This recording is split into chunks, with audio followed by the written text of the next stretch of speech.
मेरा नाम है हरिया, मैं काम करता हूँ बहुत बढ़िया, खाता हूँ खाना और रोज गाता हूँ गाना। अरे यार, आज तो बहुत देर हो गई। इस खतरनाक जंगल को देखकर तो मेरे हाथ पैर ठंडे हो गए हैं। अगर मैं वक्त पर गांव नहीं पहुंचा तो मालिक बहुत नाराज हो जाएंगे। तभी हरिया को एक आवाज सुनाई देती है। सुनिए हरि जी। अरे, ये आवाज किसने दी? तभी हरिया को सामने कुछ दूर एक औरत खड़ी दिखाई देती है। अरे भाई, ये औरत अकेली इतनी रात को इस जंगल में क्या कर रही है? चलकर पूछना पड़ेगा। फिर हरिया अपनी बैलगाड़ी उस औरत के सामने लाकर रोक देता है और उससे पूछता है। अरे सुनिए, आप इतनी रात को इस खतरनाक जंगल में अकेली क्या कर रही हैं? तभी वो औरत मीठी आवाज में कहती है। अरे हरु जी, आप आ गए। मैं कब से आपका इंतजार कर रही थी। वैसे तो यहाँ से काफी लोग गुजर चुके हैं, लेकिन मैं खास आपका इंतजार कर रही थी। अच्छा, तुम सच कह रही हो? मुझे तो यकीन नहीं हो रहा है। वो क्या है ना, आज तक किसी ने मुझसे इतने प्यार से बात नहीं की। हाँ हाँ हरु जी, मैं सच कह रही हूँ। अब देर मत करिए और जल्दी से मुझे मेरे घर तक छोड़ दीजिए। हाँ हाँ, कौन सी बड़ी बात है, अभी छोड़ देता हूँ। आप मेरे पीछे बैलगाड़ी में बैठ जाइए और मुझे रास्ता बताते चलिए। फिर वो औरत हरिया की बैलगाड़ी में बैठ जाती है और हरिया बैलगाड़ी हाँकता हुआ आगे चल पड़ता है। फिर उस औरत के बताए हुए रास्ते पर चलते चलते हरिया बैलगाड़ी लेकर एक काली गुफा के आगे आकर रुक जाता है। हरिया उस औरत से पूछता है। हाँ देवी जी, आपका घर कहाँ है? यहाँ तो एक गुफा के अलावा और कुछ नहीं है। तभी अचानक वो औरत हवा में उड़ने लगती है। देखते ही देखते उसका सुंदर रूप एक डरावनी चुड़ैल में बदल जाता है और वो जोर जोर से हंसती है। अरे गुफ दिखला, तू तो मेरी बातों में। अरे मर गया रे, ये तो एक चुड़ैल है। हे भगवान बचा ले, ये तो बड़ी डरावनी दिखाई दे रही है। और फिर अगले ही पल हरिया की बैलगाड़ी में रखा सारा सामान हवा में उड़ता हुआ उस काली गुफा के अंदर चला जाता है और वो चुड़ैल भी उस गुफा के अंदर जाकर कहीं गायब हो जाती है। हरिया ये नजारा देख बुरी तरह घबरा और परेशान हो जाता है। अरे, ये चुड़ैल तो मेरा सारा सामान लेकर गुफा में गायब हो गई। अब क्या होगा? अगर मैं गांव खाली हाथ गया तो मालिक मेरी अच्छी खबर लेंगे। मेरी इस बात का कोई यकीन भी नहीं करेगा। फिर आखिर वही हुआ। हरिया के मालिक चंपक सेठ को हरिया की किसी भी बात पर रत्ती भर भी यकीन नहीं हुआ। चंपक सेठ को लगा हरिया झूठ बोल रहा है और उसने ही लालच में आकर सारा सामान हड़प कर लिया है। फिर हरिया को बेईमान समझकर चंपक सेठ उसे काम से निकाल देता है। अगले दिन अपनी दुकान में परेशान बैठा चंपक सेठ गुस्से में बड़बड़ाता है। अरे, दुकान में तो सामान बिल्कुल भी नहीं है। अब मुझे ही शहर जाकर सामान लाना होगा। फिर वो अपनी बैलगाड़ी लेकर शहर चला जाता है।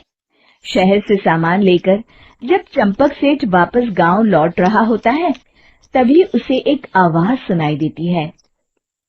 चंपक जी, चंपक जी। अरे, ये तो कोई मेरा नाम लेकर मुझे पुकार रहा है। फिर उस रास्ते में वही औरत खड़ी दिखाई देती है। फिर क्या था, हरिया की तरह चंपक सेठ भी उस औरत के पास अपनी बैलगाड़ी लेकर जाता है और वो भी उसकी चिकनी चुपड़ी बातों के मोह जाल में फंस जाता है। फिर चुड़ैल उसे भी अपनी गुफा तक ले जाती है और उसका सारा सामान लेकर गुफा में गायब हो जाती है। बेचारा चंपक सेठ लाचार होकर खाली हाथ गांव लौट आता है। फिर ये उस जंगल में रोज की बात हो जाती है। जो कोई भी शहर से कुछ लेकर गांव की तरफ लौटता, वो चुड़ैल उसे बेवकूफ बनाकर उसका सारा सामान लेकर गुफा में गायब हो जाती। एक दिन हरिया एक लकड़हारे को उसी जंगल की तरफ जाते हुए देखता है। फिर हरिया उसे रोकते हुए कहता है, अरे भाई, क्यों अपनी मौत को दावत दे रहे हो? मेरी बात मानो, आगे जंगल में मत जाओ, वहाँ एक बड़ी भयानक चुड़ैल रहती है। लकड़हारा हरिया की बातों को नजरअंदाज करते हुए कहता है, अरे भाई, मुझे पहले ही बहुत देर हो चुकी है, मुझे जाने दो भाई। शाम तक लकड़ियाँ काट कर शहर के बाजार में बेचना है। तुम अपनी ये कहानी किसी फुर्सत में बैठे इंसान को सुनाओ, मैं तो चला। इतना कहकर लकड़हारा वहाँ से आगे जंगल की तरफ चला जाता है।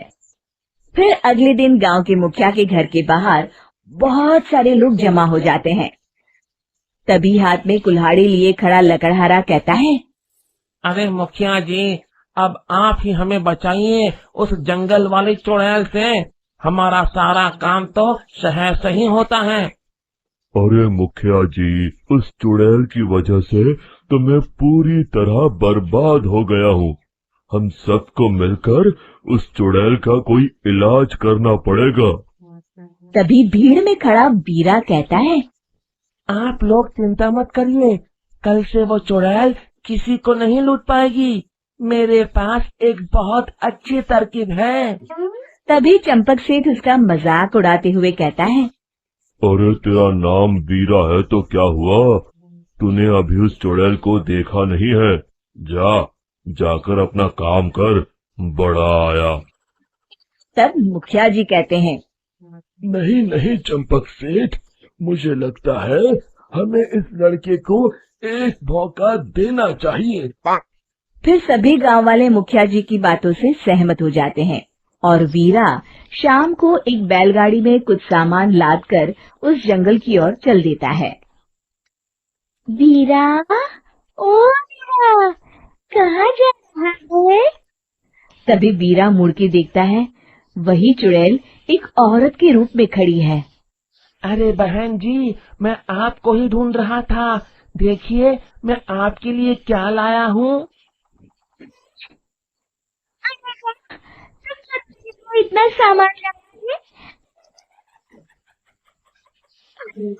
तू ही अकेला गांव में समझदार है। खोल के बढ़। जैसे ही चुड़ैल उस सामान पर से कपड़ा हटाती है, एक भगवान शिव की तेज रोशनी उसके अंदर मूर्ति से निकलती है और चुड़ैल अपने असली रूप में आकर जलने लगती है।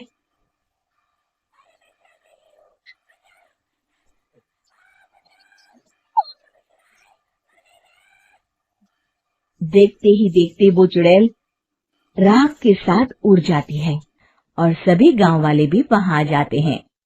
शिक्षा बुराई पे सदा अच्छाई की ही जीत होती है।